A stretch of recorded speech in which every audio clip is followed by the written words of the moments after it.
On my 60th birthday, my daughter's family threw me a beautiful celebration. As the table filled with delicious dishes, my daughter smiled through tears and said, "Mom, thank you for giving me life." I smiled back, overwhelmed with joy. But then, my 7-year-old granddaughter quietly slipped a note into my hand. It read only one thing: Eleanor Winston's house, standing in the suburbs of Green Hills, Maine, gently received the spring sunlight. Eleanor stood by the window, watching with a smile as a young girl watered the rose bushes. "Emily, be careful not to water them too much," she called. Her 7-year-old granddaughter turned at her grandmother's voice and responded with a beaming smile. "It's okay, Grandma. The roses are thirsty." Eleanor had worked as a research director at Greenwell Pharmaceuticals for 25 years, and even after retirement, she still went to the office about 2 days a week as an advisor. Her expertise was highly valued, and it had provided her with financial comfort and independence. She went outside and sat down next to Emily. "So, what shall we play today?" "I want to do science experiments. I want to make water-soluble soap like last time," Emily replied, her eyes sparkling. Eleanor looked forward to weekends with her granddaughter more than anything. Whether teaching her how to cook, gardening together, or occasionally doing simple science experiments, their time was always filled with discovery and laughter. "That sounds lovely. But before that, there's a message from your mom," Eleanor said, taking out her smartphone. On the screen was a message from her daughter Caroline. "Mom, is it okay if I pick up Emily at 6 p.m.? Jason and I have an important meeting." Eleanor let out a small sigh.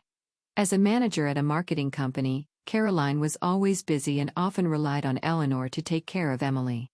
Jason Bradley, whom she had remarried 3 years ago, was similarly busy, though Eleanor couldn't quite figure out what he actually did. "Is Mom going to be late again?" Emily's voice held a touch of loneliness. "It seems so. But that's because she has important work to do." Eleanor gently stroked her granddaughter's hair. "Tonight, I'll bake you special chocolate chip cookies." Emily's face brightened. Eleanor loved her granddaughter's smile more than anything. Caroline's first marriage had ended briefly, with the divorce finalized when Emily was just 2 years old. Emily's biological father had since moved abroad and rarely kept in touch. Eleanor cherished her bond with her granddaughter as if to make up for this. The phone rang, and Eleanor answered a call from Caroline. "Mom, I have something important to tell you." Caroline's voice had an unusual excitement to it. "Next week, we want to celebrate your 60th birthday in grand style. Jason is planning a wonderful dinner." Eleanor frowned. She preferred quiet time with family over elaborate celebrations. "Caroline, there's no need for anything so extravagant. A simple meal would be fine." "No way, Mom. This is a very special day," Caroline's voice was passionate. "I want to express my gratitude to you. For everything." From the other end of the phone, she could hear Jason's voice. "Eleanor, don't worry. I've arranged for the best chef. We'll even have your favorite seafood risotto specially prepared." Eleanor felt a discomfort in her stomach. Jason's excessive kindness always made her uneasy. However, she couldn't resist her daughter's enthusiasm. "All right, Caroline. I'll look forward to it." After hanging up, Eleanor glanced toward Emily, who was sitting on the lawn. Her granddaughter seemed to be deep in thought. "Emily, what's wrong?" "Nothing," Emily answered with a suddenly bright voice. "I'm looking forward to your birthday." There was an odd inflection in her words, and Eleanor tilted her head slightly.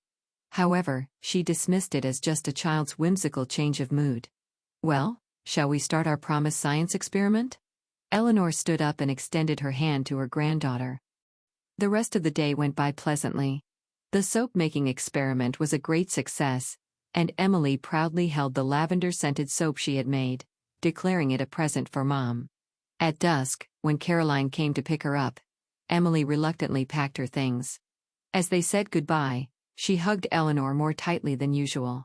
"See you next week, Grandma." Her voice seemed to carry something urgent. As Eleanor watched her granddaughter leave, she began thinking about preparations for next week's birthday party. On the morning of her birthday, Eleanor woke up with a peaceful feeling. Though she had wanted to spend a quiet day, the thought of the elaborate party Caroline had planned made her feel a bit heavy-hearted. Nevertheless, She resolved to respect her daughter's feelings and changed into an elegant navy blue dress. At 5 in the evening, Eleanor arrived at Caroline and Jason's house. The two-story house in an upscale residential area was decorated more lavishly than usual. The front door was adorned with glittering ribbons, and a sign reading Happy 60th Birthday, Eleanor was displayed. "Mom, thank you for coming." Caroline greeted her mother at the door and kissed her on the cheek. "Today is a special day." Entering the house, the living room was decorated with balloons and flowers.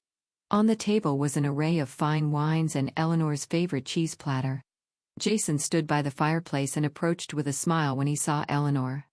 "Eleanor, happy birthday," he said, embracing her somewhat exaggeratedly. "Today is a special day for you. I've opened a special wine." He took an expensive-looking wine bottle from the table and poured it into a glass. "This is a 2005 Chateau Margaux. The finest wine for the finest day." Eleanor accepted the glass and said, "Thank you, Jason." But there was no need to open something so expensive. "Nonsense. No need to hold back." "Today is a special day," Jason emphasized, raising his glass again. "Cheers." "To Eleanor's health and longevity." The three clinked glasses, and Eleanor took a sip of the wine. It certainly had a wonderful taste, but somehow she felt uncomfortable with Jason's excessive attentiveness. His eyes were smiling, but she sensed something cold and calculating behind them. "Where's Emily?" Eleanor asked, looking around the room. "She's changing upstairs. She should be down soon," Caroline answered. "Mom, sit down. I still have some food preparations to make, and Jason will keep you company."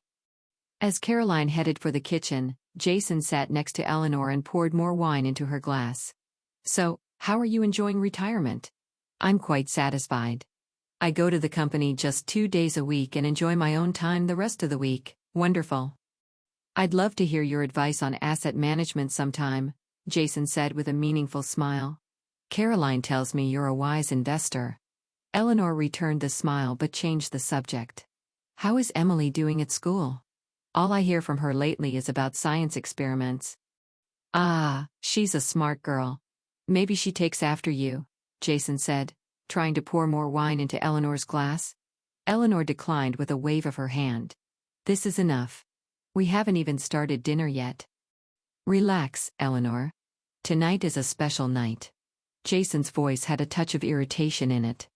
Just then, the sound of small footsteps coming down the stairs was heard. It was Emily. She was wearing a light blue dress with small flower decorations in her hair. However, her expression was dark, and her eyes were slightly red and swollen. "Emily, say hello to your grandmother," Jason called out, and Emily slowly approached Eleanor. "Happy birthday, Grandma." Her voice was small and lacked her usual energy. Eleanor, concerned, placed a hand on Emily's forehead. "What's wrong? Are you feeling unwell?" "I'm fine, Grandma," Emily answered with a forced smile. "Just a little tired."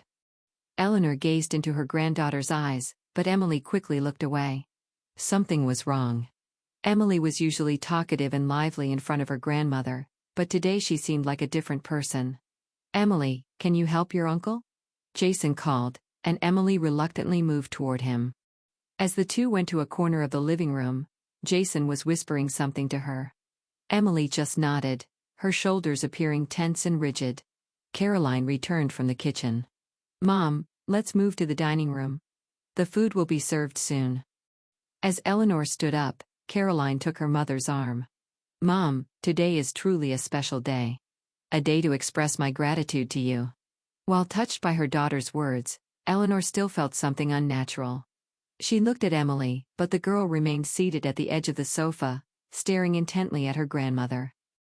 There was clear fear in her eyes. Entering the dining room, Eleanor was surprised to see the lavish food displayed on the table. The table was filled with all her favorites. Roast beef, green salad, and especially eye-catching was the special seafood risotto placed in the center. "This is all my favorites." Eleanor couldn't hide her surprise. "Of course, Mom. Today is your day," Caroline said happily. Jason approached and stood in front of the special risotto. "This seafood risotto is special. Eleanor, I had it specially prepared by the chef for you." "I see, thank you," Eleanor stammered. Somehow, a sense of unease spread through her chest. Jason continued as he poured wine. This is tonight's main dish. Caroline told me it's your favorite. Emily slowly approached the dining table. She sat next to Eleanor and whispered, Grandma. At that moment, Caroline clinked her glass to get everyone's attention. Everyone, I'd like to begin my speech to Mom. Caroline looked at Eleanor with tear-filled eyes. Mother, you gave me life. And you've always supported me. Today is a special day to express that gratitude. Eleanor's eyes also welled up with emotion. Having her daughter express sincere gratitude was the best gift to her. Yet, even within this happy feeling, something felt wrong. Emily's behavior, Jason's excessive kindness, and the subtle tension hanging in the air. Well, let's start before the food gets cold, Jason said. Especially this risotto. I had it made specially for Eleanor, so I want her to eat it while it's hot. As Eleanor took her seat, Emily gently tugged at her grandmother's sleeve. When Eleanor turned to her granddaughter, Emily started to say something but fell silent when she noticed Jason's sharp gaze. Let's make a toast. Jason stood up and raised his wine glass high. To Eleanor's 60 years of life and to her happy days ahead. Everyone raised their glasses, and the clear sound of crystal glasses touching resonated through the room. Tears glistened in Caroline's eyes. Mom, thank you. For giving birth to me, for raising me, and for still supporting us. Her voice trembled with emotion. Eleanor felt her heart fill up. No matter how complex their relationship, the bond between mother and daughter was special. She responded with a smile, saying, Thank you, Caroline. Jason spoke up again. Now, let's start with the seafood risotto. I had it specially prepared for Eleanor. He acted like a waiter with white gloves, serving risotto from a large silver dish onto a special porcelain plate in front of Eleanor. This is a special serving for you, Eleanor. Eleanor looked down at the dish. It certainly looked beautiful, with shrimp and scallops lavishly scattered about, and the aroma of saffron rising. However, she felt an unease spreading in the pit of her stomach. Thank you, Jason. It looks delicious, Eleanor said politely. Jason smiled with satisfaction and began serving risotto onto the other plates. Of course, I've prepared the same for everyone. But Eleanor's is made with a special recipe. At those words, Eleanor didn't miss seeing Emily's body tremble slightly. Her granddaughter stared at her plate, not reaching for her fork. Meanwhile, Caroline was expressing gratitude for her husband's thoughtfulness. Jason, thank you for planning such a wonderful party. It's amazing how much effort you put into making Mom happy. Eleanor picked up her fork and was about to scoop some risotto when something touched her leg under the table. It was Emily. The girl had crawled under the tablecloth, approaching Eleanor without anyone noticing. Eleanor concealed her surprise and pretended to drop her napkin as she bent down. Oh, I dropped my napkin. Under the table, Emily slipped a small piece of paper into her grandmother's hand. In that moment, the girl's eyes were a mix of fear and determination. Eleanor took the paper and quickly tucked it into her dress pocket. Are you okay? Caroline asked. Yes, I just dropped my napkin. Eleanor returned to her chair, maintaining her composure. Jason called out, Come on, Eleanor. Taste the special risotto while it's hot. Emily had already returned to her seat, but her eyes never left her grandmother. Her expression conveyed an urgent message. Eleanor casually put her hand in her pocket to check the note's contents. It was written in a child's handwriting with just one phrase, Run away. Now. Her heart began to beat rapidly. What could it mean for Emily to pass such a message? A joke? Or was there real danger? Looking at Emily's serious expression, Eleanor intuitively knew this was not just a child's prank. Come on, Eleanor, try a bite. Jason's voice interrupted her thoughts. His eyes were watching her movements closely. Eleanor held her fork and scooped some risotto. However, before bringing it to her mouth, she looked at Emily once more. The girl subtly but clearly shook her head. A sudden realization struck Eleanor. Jason's excessive kindness, the specially prepared dish, and Emily's fear. Everything connected. Oh, Eleanor put down her fork. I feel a bit short of breath. Caroline looked up with concern. Mom, are you okay?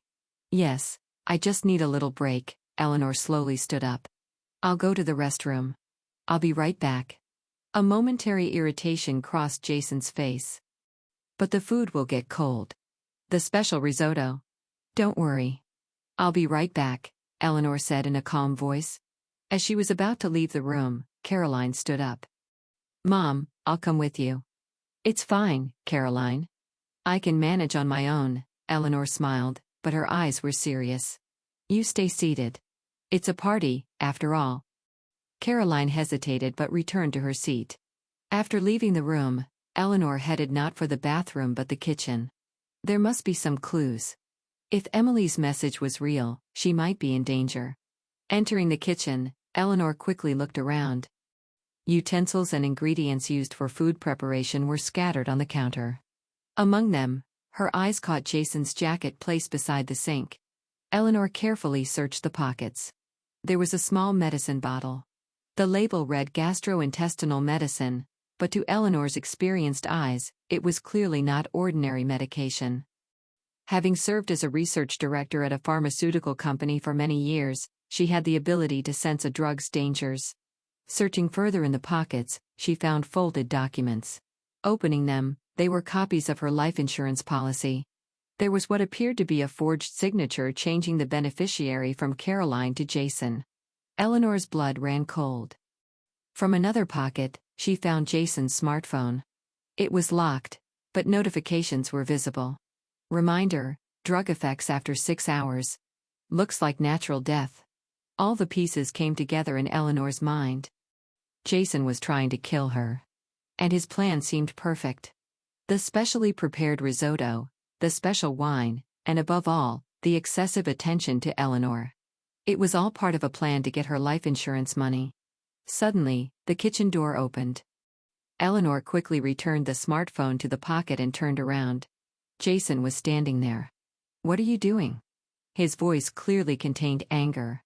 Eleanor maintained her composure and answered, I was feeling a bit unwell on looking for some medicine. Suspicion crossed Jason's face. Why the kitchen, not the bathroom? Caroline once mentioned she kept headache medicine in the kitchen drawer. Eleanor feigned calmness. I see. Jason slowly approached. Don't worry. Everything you need tonight has been prepared. Those words carried an ominous double meaning. His eyes were cold and calculating. Thank you, Eleanor smiled, but in her mind, she was devising an escape plan. Everyone's waiting. Let's go back. Jason grabbed her arm and held it tightly. Eleanor, you're our special guest. I want you to enjoy the special meal tonight. Though feeling the pain in her arm, Eleanor didn't lose her smile. Of course, Jason. But before that, I need some fresh air. May I go outside? Jason's eyes narrowed. All right. But I can't wait long. This party was prepared by Caroline with so much care. Eleanor slowly freed herself from Jason's hand and headed for the kitchen door. In her mind, she was rapidly forming a plan of action. Emily had saved her life.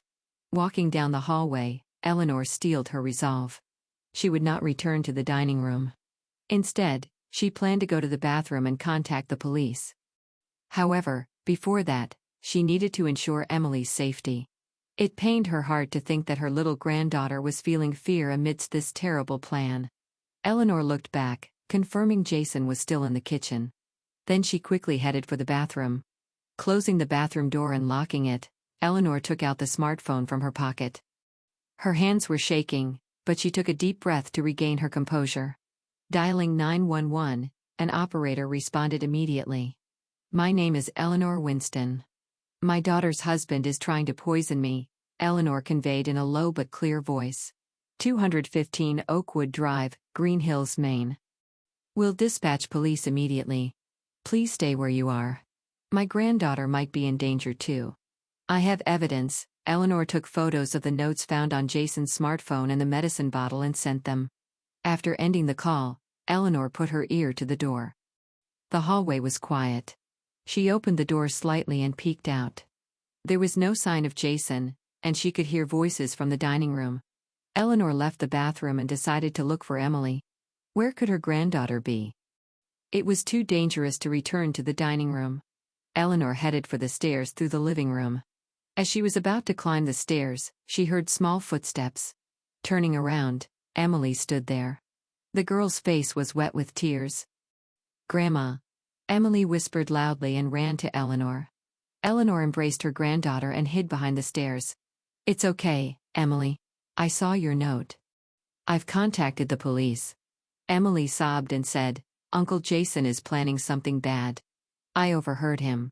"What did you hear?" Eleanor gently asked. "Uncle was talking on the phone. He said tonight is the last chance. Then I saw him put some strange powder in your food," Emily said in a trembling voice. "I was scared, but I wanted to protect you." Eleanor hugged her granddaughter tightly. "You saved my life, Emily. You're such a brave girl, Eleanor. Where are you?" Caroline's voice came from the living room. Eleanor grabbed Emily's shoulders and said with a serious expression, "Emily, go outside and wait for the police. I need to tell Mom the truth." Emily was scared but nodded.